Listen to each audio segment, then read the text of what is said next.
ओ मेरी गरीब बहू, रसोई में ही जाकर बस जाती है क्या? खाना देकर घटा बढ़ा पूछने का भी मन नहीं करता? 2 रोटी लेकर आ। जी माँ जी, लाई। बिना बेलन के रोटी भी नहीं बन पाती है। ये कहते हुए बेचारी गरीब चंदा हाथ से थाप थाप कर चूल्हे पर रोटी डालती है। तभी कादम्बरी झल्लाकर फिर से चिल्लाई, अरे ओ करमजली, कहाँ मर गई? जी आई माँ जी। हे भगवान, एक तो बिना बेलन की रोटी भी नहीं बेली जाती, ऊपर से चूल्हे की आंच भी धीमी जल रही है। चंदा जल्दी से रोटी लाकर थाली में देती है। ये लीजिए माँ जी, रोटी। रोटी देखकर कादम्बरी का मुंह खिसियाहट से खस्ता सा हो जाता है। क्यों री नास पीटी, तेरी माँ ने तुझे रोटी बनाने भी नहीं सिखाई क्या? ये कैसी मोटी रोटी बनाई है, इसे इंसान क्या खाए, जानवर भी मुंह ना मारे। मगर माँ जी, घर में बेलन भी तो नहीं है, तो इसमें मेरी क्या गलती है? हाँ, सारी गलती तो हमारी है जो तुझ जैसी एक गरीब की बेटी को हम ब्याह लाए। पता नहीं किन्हीं भिखारियों से पाला पड़ गया जो दहेज भी ना दिया। मेरे तो भाग ही फूट गए तुझ जैसी को बहू बनाकर। चंदा के लिए अपनी सास से गरीबी का ताना सुनना रोज का है। तभी चंदा बीती बातों में खो गई। अरे दिनेश की माँ, चलो भी, लड़की वाले हमारी राह देख रहे होंगे।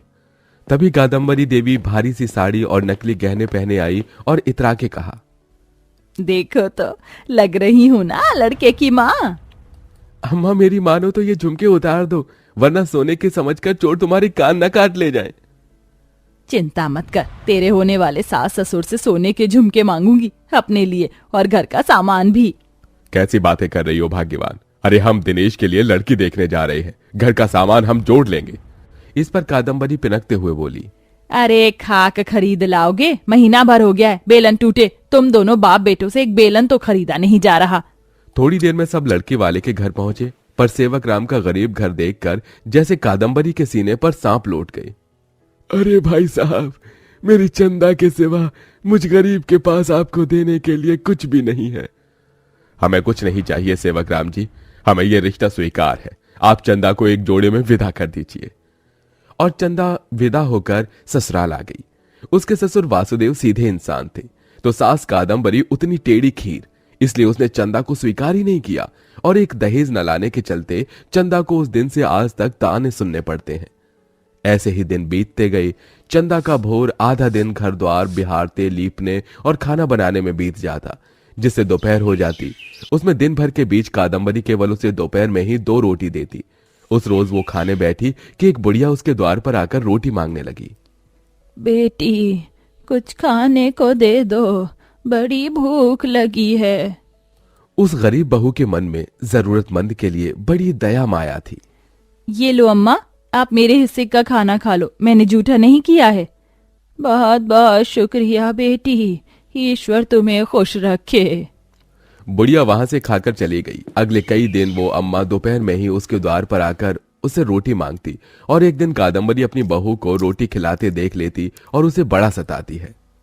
क्यों री करमजली, इस घर में राशन क्या तेरा बाप भरवाता है जो भिखारियों को खिलाती फिर रही है? खून पसीना बहाकर मेरे पति और बेटे 2 पैसा कमा कर लाते हैं। तेरे बाप ने और कुछ तो दिया नहीं। जा जाकर उससे बेलन और कम से कम हांडी और पीतल सेट का बर्तन खरीदवा के लाइयो। ये बोल कादम्बरी ने अपनी बहू को घर से निकाल दिया। हे भगवान, मैं कहाँ जाऊँ? पिताजी ने कितनी मुश्किल से मेरी शादी की थी। कुछ दूर आकर चंदा उसी बुढ़िया का एक मैला सा थैला टांगे एक पेड़ के नीचे पाती है। ये अम्मा तो वही हैं जो मेरे घर आती थी। हाँ, और मैं तुम्हारा ही इंतजार कर रही थी, मुझे तुम्हें कुछ देना जो था। ये बोलकर बुढ़िया थैले में से एक बेलन उसे देती है। ये लो, ये जादुई बेलन है, तुम जैसे ही इससे चकले पर रखोगी ये खुद चल पड़ेगा। तुम्हारी सास ने तुमसे यही मंगवाया था ना, अब लौट जाओ अपने ससुराल। मगर मेरी सास ने मुझसे दहेज के बर्तन भी मंगवाए हैं, उसे लिए बिना मैं नहीं लौट सकती। उन्होंने मेरी जिंदगी को नरक बनाकर रख दिया है। काश कि वो बर्तन मुझे मिल जाते। तभी एकदम से चमत्कार होता है और जादुई बेलन में से बर्तन निकल जाते हैं। चंदा खुशी से ससुराल लौट आई। अंधेरा घिराया है, जल्दी से जाकर पहले खाना बना लेती हूँ। चंदा खाने की तैयारी में लग जाती है।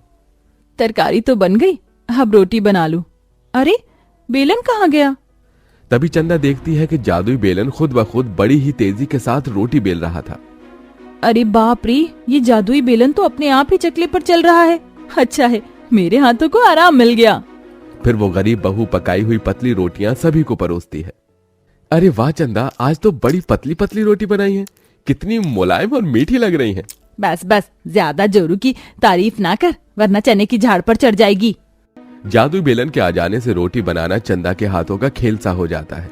गरीब बहू आटा गूंथती और जादुई बेलन रोटी बनाता। इस जादुई बेलन से मुझे कितना सुख है। रसोई के बाहर से सास बेलन का जादू देख लेती है और तपाक से अंदर आती है। अच्छा, तो ये जादुई बेलन से पकती हैं पतली रोटियां, है ना मेरी गरीब बहू? अब देख, तेरा ये जादुई बेलन मुझे रुपया पैसा तो दे नहीं सकता, तो मैं अपनी गरीब बहू से थोड़ा काम और ले लूं।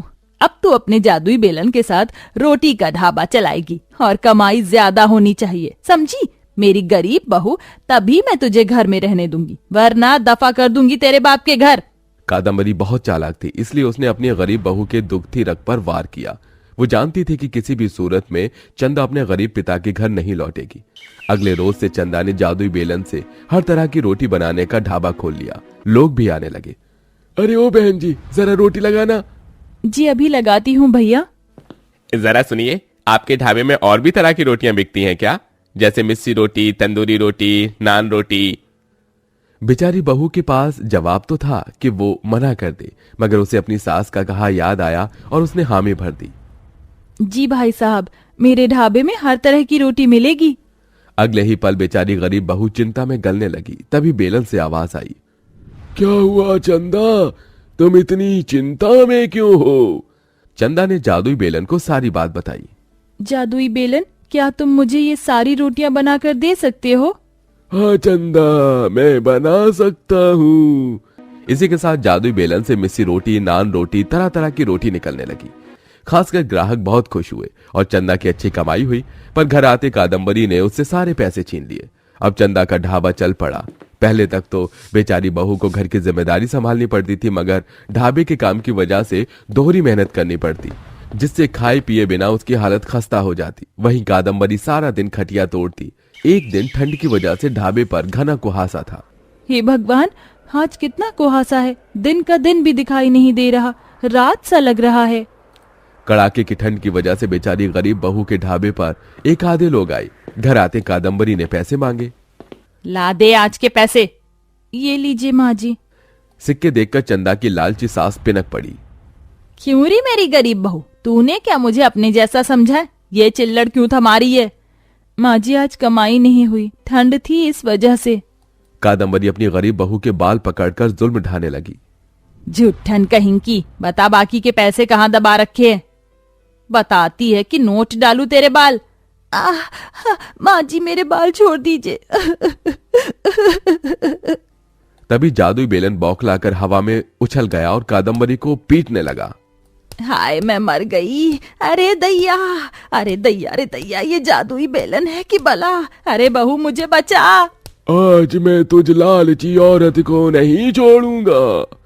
जान बचाने के लिए वो अपनी बहू के पीछे छिपने लगी। तभी चंदा ने कहा, रुक जाओ जादुई बेलन, माँ जी को माफ कर दो। माँ जी, आपको बस पैसे की पड़ी है, इसलिए आपने मेरी कदर नहीं की, मगर मैं आप जैसी नहीं। कादम्बरी शर्म से भर गई और उसका लालची स्वभाव अपने आप ही दूर हो गया। उसने अपनी गरीब बहू को स्वीकार भी कर लिया।